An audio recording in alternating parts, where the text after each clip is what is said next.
तो दोस्तों, उत्तर प्रदेश भाजपा में से उसके मंत्री और विधायक ऐसे झड़ रहे हैं जैसे पतझड़ के मौसम में पेड़ से सूखे हुए पत्ते। मानो डबल इंजन पे सवार होकर सारे विधायक और मंत्री ये कह रहे हो कि हमें बस सपा कार्यालय छोड़ाओ। क्या करते हो चूतिया करने का। नमस्कार दोस्तों। तो दोस्तों, मोदी जी ने कहा था कि लाल टोपी और लाल रंग खतरे का निशान है, लेकिन नीचे जो आपको लाल रंग का सब्सक्राइब का बटन दिख रहा है वो बिल्कुल भी खतरे का निशान नहीं है। उसको आप एक बार दबाकर तो देखिए लाल रंग के बटन को, फिर आपको जो आनंद की अनुभूति होगी वो इस दुनिया से परे है। करो फिर। तो दोस्तों, पिछले वीडियो में हमने इंटरव्यू की बात करी थी, ईमानदार इंटरव्यू की। इस वीडियो में भी हम इंटरव्यू की ही बात करेंगे, क्योंकि आजकल इंटरव्यूज ने तहलका मचा रखा है। पिछले इंटरव्यू में एंकर नाराज हो गया था, इस इंटरव्यू में नेता नाराज हो गए। तो बीबीसी के पत्रकार ने उत्तर प्रदेश के दोनों डेप्यूटी सीएम्स का इंटरव्यू लिया और दोनों ही डेप्यूटी सीएम नाराज हो गए, क्योंकि जो सवाल उनसे पूछे गए वो थोड़े से आउट ऑफ सिलेबस थे। हरिद्वार के अंदर हुई धर्म संसद के अंदर जो हेट स्पीचेस दी गई, अब वो धर्म संसद थी या अधर्म संसद थी वो आप हमें कमेंट सेक्शन में बताइए।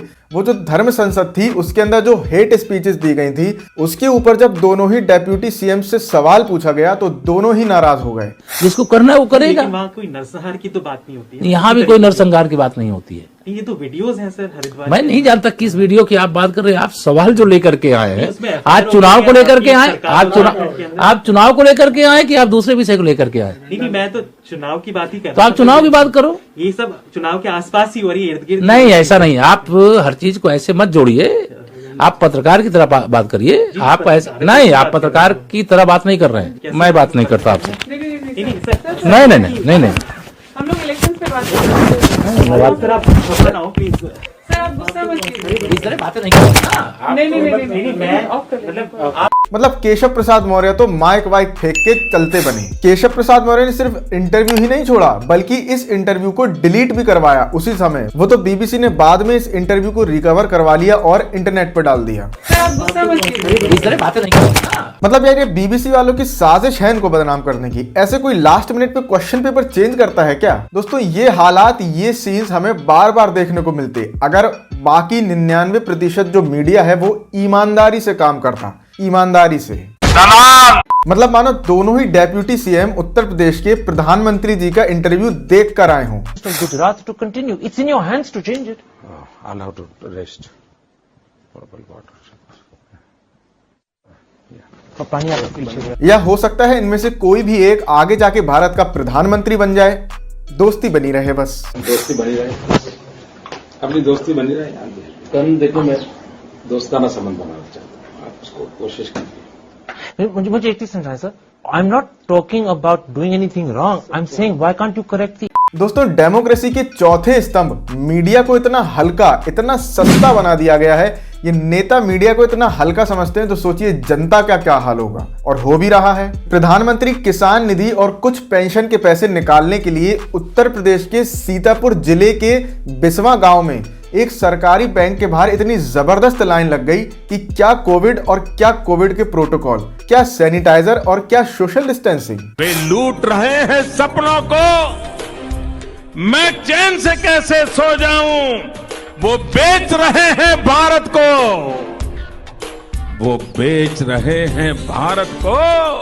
अब बताइए आप, ये न्यू इंडिया है? हालांकि न्यू कहीं से भी नहीं लग रहा है, उल्टा 1947 से पहले का इंडिया लग रहा है। लेकिन जो भी है यही है। मुझे तो ये समझ में नहीं आ रहा कि जिस बैंक के बाहर ये लाइन लगी है उसके अंदर के कर्मचारियों का क्या हाल होगा। कम से कम 3-4 महीने की तनख्वाह उन्हें एक ही महीने में मिल जानी चाहिए, लेकिन उनके साथ भी ऐसा नहीं हो रहा है। बैंकर्स के तो और बुरे हालात हैं। तो आखिर हालात अच्छे किसके हैं?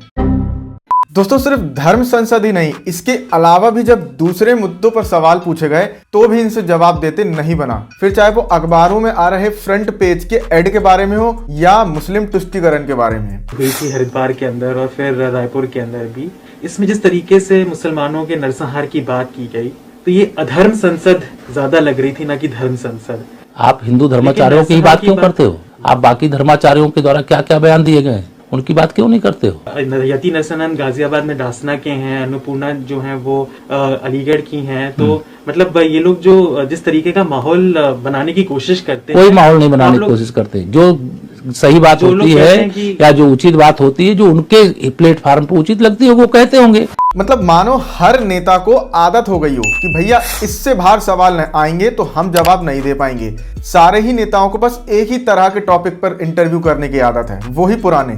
राहुल गांधी, सोनिया गांधी, पाकिस्तान, चीन, हिंदू, मुस्लिम, गोला, बम बारूद, बस यही। और इसके लिए पत्रकार भी हैं जो इस तरीके के सवालों को तैयार करते हैं। अगर इनसे बात नहीं बने फिर वो सवाल तो हैं ही आम और बटुए वाले। सवाल आपसे जानना चाहता हूँ, देश भी जानना चाहेगा, आप अपनी जेब में पर्स रखते हैं क्या? नहीं। और इनसे भी सर खुश ना हो तो सवालों का ब्रह्मास्त्र तो है ही। आप थकते क्यों नहीं हैं? Why don't you get tired? आप थकते क्यों नहीं?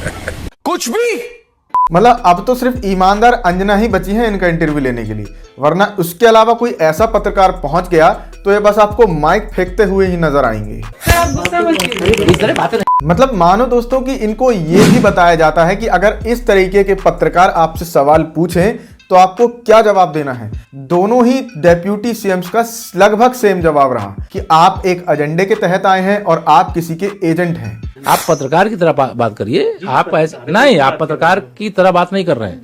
आप जैसे किसी मतलब विशेष उसके एजेंट हो। मतलब जवाब नहीं देना है तो नहीं देना है। तो दोस्तों वीडियो पसंद आया तो वीडियो को लाइक करें, शेयर करें और चैनल को सब्सक्राइब जरूर कर लें।